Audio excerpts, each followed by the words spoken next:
Hi, my name's David Lytle, and I'm the president of Lytle Products and Magically Magnetic, the people that make the magnetic photo frames and magnetic paint. Today in this video we're going to show you how we prepare a wall for magnetic paint. It's easy to do, anyone can do it, and you'll have fun doing it in your home.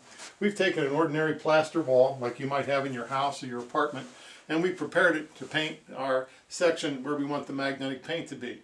We don't need magnetic paint down by the floor or up near the ceiling, or right next to a window, or right next to a corner. So we come in just a little ways and we draw a line with a pencil and a straight edge around that area. Then we come back and put in light tack adhesive tape, a blue painter's tape.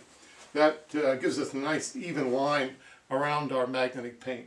Any magnetic paint has a very light texture, so you will see the difference between the area where the magnetic paint is and where it isn't. But ending in a nice sharp line makes it look like you planned it that way, and it looks great.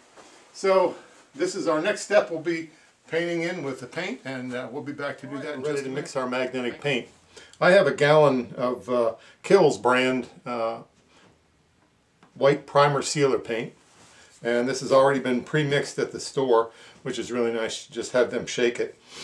Saves you a lot of trouble later. And a nice thing about my Magically Magnetic paint additive is that you mix it into a white paint, which it stays white and it covers easily with any color of finish paint.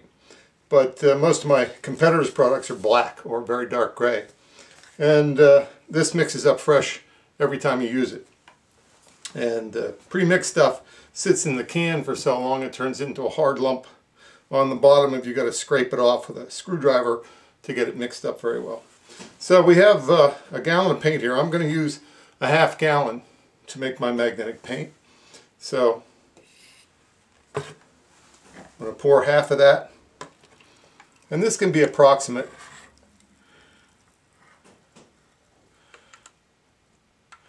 That looks like about right. You can even use more of the additive than it's called for. This is a pre-mixed or a pre-measured container for a half gallon of paint. But this is how easy it is to mix this stuff. It's incredible.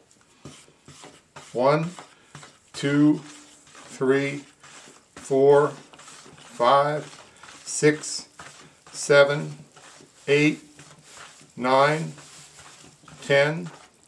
Took 10 seconds to pour that in. If I tried, I could do it faster. But you just stir it up with a paint stick, and it's ready to go. And you want to make sure that you keep it stirred well throughout the process of painting your wall. So every time you're ready to add more magnetic paint to your paint tray, stir it up again. The magnetic paint additive is heavier than the paint, so it sinks to the bottom while it's sitting in your bucket. So when you're ready to paint, stir it up again, and then pour some into your paint tray, and go ahead and paint. When you pour more paint into the tray, mix it up again. That's probably the most often made mistake. People just mix it up in the beginning and don't mix it throughout the rest of the paint job. But there you are. It took me about a minute to mix that up.